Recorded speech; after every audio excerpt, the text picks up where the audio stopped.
Hi friends, मेरे digital classes में आप लोग को बहुत बहुत स्वागत करता हूं। तो आज है 11 नवंबर से जितने भी करंट अफेयर्स क्वेश्चन बनेंगे यहाँ से हम कवर करेंगे, जो आपके आने वाले एग्ज़ाम के लिए बहुत ही ज़्यादा इंपॉर्टेंट होने वाला है।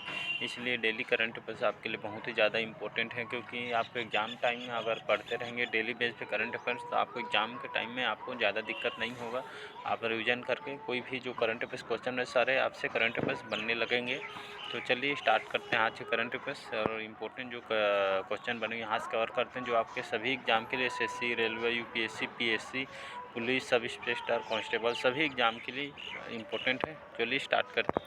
तो आज हमारा पहला क्वेश्चन हाल ही में राष्ट्रीय कानूनी सेवा दिवस कब मनाया गया? तो 6 नवंबर, 9 नवंबर, 7 नवंबर, 10 नवंबर। तो इसका भी ऑप्शन सही हो जाए 9 नवंबर को, जो कि हर साल राष्ट्रीय स्तर पर राष्ट्रीय कानूनी सेवा दिवस मनाया जाता है। यह लोगों को जागरूक करने के लिए मनाया जाता है। राष्ट्रीय कानून के बारे में बताया जाना, उनको जागरूक करने के लिए इस दिवस को 9 नवंबर को हर साल राष्ट्रीय कानूनी सेवा दिवस के रूप में मनाया जाता है। तो इसका भी ऑप्शन याद रखिएगा, सही हो जाएगा।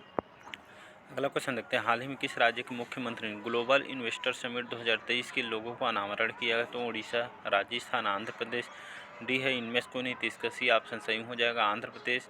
तो यहाँ के मुख्यमंत्री हैं जो आपके यहाँ के मुख्यमंत्री ग्लोबल इन्वेस्टर समिट इस समिट 2023 के लोगों का अनावरण यहाँ पे किया गया है। तो इसका सी ऑप्शन सही हो जाएगा, आंध्र प्रदेश में ग्लोबल इन्वेस्टर समिट 2023 लोगों को कहाँ पे अनावरण किया गया है। तो इसका सी ऑप्शन याद रखिएगा। अगला क्वेश्चन देखते हैं, हाल ही में 15वीं एशियाई एयर गन चैंपियनशिप 2022 कहाँ शुरू हुई है?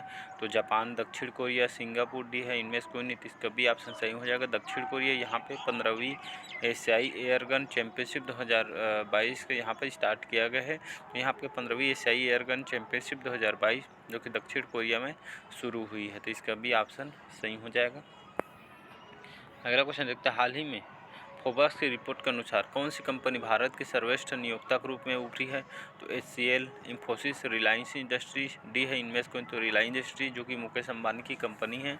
तो हाल ही में जो रिलायंस इंडस्ट्री है, जो कि फोबर्स के रिपोर्ट के अनुसार यह कंपनी रिलायंस इंडस्ट्री भारत की सर्वश्रेष्ठ नियोक्ता के रूप में उभरी है। तो इसका सी ऑप्शन सही हो जाएगा, याद रखिएगा। तो रिलायंस इंडस्ट्री जो कि यहाँ उभर कर आई है। अगला क्वेश्चन, हाल ही में पूरे राज्य में सोने की एक समान कीमत वाला राज्य कौन सा बना है? तो महाराष्ट्र, केरल, उत्तर प्रदेश। डी है इनमें से कोई नहीं, हाल ही में केरल राज्य में यहाँ पे जो सोने की कीमत है, यहाँ पे लगभग रेट को एक समान करने का यहाँ पे जो कि निर्देश दिया गया है। तो आज जो कि केरल में पूरे सोने की जो एक समान कीमत वाला राज्य एकमात्र बन गया। तो इम्पोर्टेंट क्वेश्चन है आपके एग्जाम पे बेस पे। तो केरल में जो सोने के रेट है यहाँ पे एक जैसा यहाँ पे कीमत को जो कि रखने का आदेश दिया गया है। तो यहाँ पे अब केरल में जो सोने का रेट है एक समान कीमत यहाँ पे रहेगा। तो केरल की बात करें, केरल की राजधानी तिरुवनंतपुरम, पिनराई विजयन यहाँ के जो कि यहाँ के मुख्यमंत्री, यहाँ की राजधानी है तिरुवनंतपुरम, याद रखिएगा। अगला क्वेश्चन देखते हैं, हाल ही में किसने विनिंग द इनर बैटल नामक पुस्तक लिखी है? तो एस कृष्णमौली, शेन वाटसन, आर सावंतन या डी है इनमें से कोई नहीं, तो इसका बी ऑप्शन सही हो जाए, शेन वाटसन, जो कि हाल ही में इन्होंने विनिंग द इनर बैटल नामक पुस्तक इन्होंने लिखा है, याद रखिएगा। शेन वाटसन, इन्होंने विनिंग द इनर बैटल नामक पुस्तक इन्होंने लिखी है। तो इसका बी ऑप्शन सही हो जाएगा। अगला क्वेश्चन हमारा, हाल ही में 9 नवंबर को किस राज्य की स्थापना दिवस मनाया गया? तो हरियाणा, महाराष्ट्र, उत्तराखंड। डी है इनमें से कोई नहीं, तो इसका सी ऑप्शन सही हो जाएगा, उत्तराखंड। तो हाल ही में 9 नवंबर को अपना जो कि स्थापना दिवस मनाया जाए, आज ही के दिन उत्तराखंड अपना राज्य बनाया था 9 नवंबर को। तो हाल ही में उत्तराखंड ने 9 नवंबर को अपना राज्य स्थापना दिवस मनाया गया। तो हाल ही में यहाँ पे छत्तीसगढ़ में और यहाँ पे तेलंगाना वगैरह में तमिलनाडु में भी अपना स्थापना दिवस मनाया गया है। तो याद रखिए 9 नवंबर को स्थापना दिवस उत्तराखंड मनाया गया है।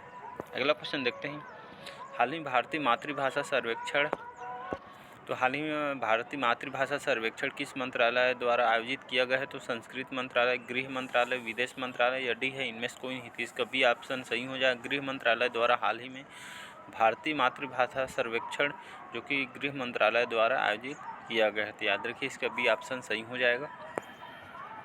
अगला क्वेश्चन देखते हैं, हाल ही में किस राज्य के अन्नामलाई टाइगर रिजर्व ने हाथी दत्तक ग्रहण योजना का नामकरण किया गया? तमिलनाडु, तेलंगाना और अरुणाचल प्रदेश। डी है इनमें से कोई नहीं, हाल ही में तमिलनाडु में जो कि यहाँ पे अनामलाई टाइगर रिजर्व ने अभी हाल ही में हाथी दत्तक ग्रहण योजना का अनावरण तमिलनाडु में स्टार्ट किया गया है। तो याद रखिए इसका ए ऑप्शन सही हो जाए। अगला क्वेश्चन हमारा, हाल ही में किस देश की फिल्म आल्मा एंड ऑस्कर से जो कि एफ.एफ.आई की शुरुआत होगी? तो फ्रांस, ऑस्ट्रिया, जर्मनी डी है इनमें से। हाल ही में ऑस्ट्रिया में जो कि फिल्म आल्मा एंड ऑस्कर से जो कि IFFI की शुरुआत यहाँ पे होगी।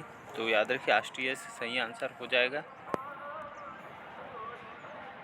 अगला क्वेश्चन देखते हैं, हाल ही में किस राज्य ने पारंपरिक कला को पुनर्जीवित करने के लिए हस्तशिल्प नीति 2022 शुरू की है?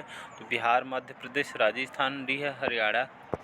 तो इसका सही आंसर हो जाएगा राजस्थान। तो हाल ही में राजस्थान राज्य सरकार ने पारंपरिक कला जो हमारी जो आम कला है हमारी बोलचाल की में हमारी जो देश की कला उसको पुनर्जीवित करने के लिए यहाँ पे हस्तशिल्प नीति, तो हाथों से जो शिल्प बनाने की नीति यहाँ पे 2022 शुरू की है राजस्थान नीति। याद रखिए इसका सी ऑप्शन सही हो जाएगा। अगला क्वेश्चन देखते हैं, हाल ही में किसे 2022 के लिए बेली की स्पोर्ट मेडल से सम्मानित किया गया? तो अजय सिंह, डॉक्टर सुभाष बाबू, गोपाल विट्ठल डी है इनमें से कोई नहीं। थी इसका बी ऑप्शन सही हो। डॉक्टर सुभाष बाबू को 2022 के लिए बेली की स्पोर्ट मेडल से इनको सम्मानित किया गया है। याद रखिए इसका बी ऑप्शन सही हो जाएगा। अगला क्वेश्चन, हाल ही में तोक्यू उमांग आपका बर्ड अकाउंट की मेजबानी कौन सा राज्य करेगा? तो मणिपुर, मिजोरम, नागालैंड डी है इनमें से कोई नहीं। तो इसका सी ऑप्शन सही हो जाएगा नागालैंड। तो हाल ही में तोक्यू उमांग बर्ड काउंट की मेजबानी कौन सा राज्य करेगा? तो नागालैंड करेगा। याद रखिएगा इसका सी ऑप्शन सही हो जाएगा। अगला क्वेश्चन देखते हैं, हाल ही में कौन सी एरोस्पेस कंपनी जो कि भारत का पहला निजी तौर पर विकसित रॉकेट लॉन्च करेगी? तो Skyroot aerospace, SpaceX, Collins aerospace या डी है इनमें से कोई नहीं। थी इसका ए ऑप्शन सही हो जाए स्काई रूट एरोस्पेस। यह स्पेस जो कंपनी है भारत का पहला निजी तौर पर विकसित रॉकेट लॉन्च करेगा। कौन सी कंपनी? Skyroot aerospace. याद रखिएगा। अगला क्वेश्चन हमारा, हाल ही में जस्टिस VY चंद्रचूड़ ने देश के कौन से नंबर के मुख्य न्यायाधीश के रूप में शपथ ली है? तो 91, 49, 50 या डी है इनमें से कोई नहीं। तो मोस्ट इंपॉर्टेंट क्वेश्चन है जी, याद रखिएगा। तो हाल ही में जो जस्टिस DY चंद्रचूड़ ने हाल ही में 50वें क्रम के, याद रखिए 50वें क्रम के इन्होंने देश के 50वें क्रम के नंबर 50वें नंबर के मुख्य न्यायाधीश के रूप में इन्होंने शपथ ली है। तो मोस्ट इंपॉर्टेंट क्वेश्चन याद रखिएगा। जवाब से हमारे 50वें क्रम के जस्टिस DY चंद्रचूड़ हमारे 50वें नंबर के मुख्य न्यायाधीश के रूप इन्होंने शपथ ली है। तो मोस्ट इंपॉर्टेंट क्वेश्चन याद रखिएगा। तो अब हमारे मुख्य न्यायाधीश हो गए DY चंद्रचूड़, इन्होंने शपथ ली है 50वें क्रम के हमारे मुख्य न्यायाधीश हैं। तो मोस्ट इंपॉर्टेंट क्वेश्चन है। अगर चैनल में नए होंगे चैनल को सब्सक्राइब करके रख लीजिएगा ताकि आप तक नोटिफिकेशन पहुँच पाए। तो चलिए बस आज के लिए इतना ही।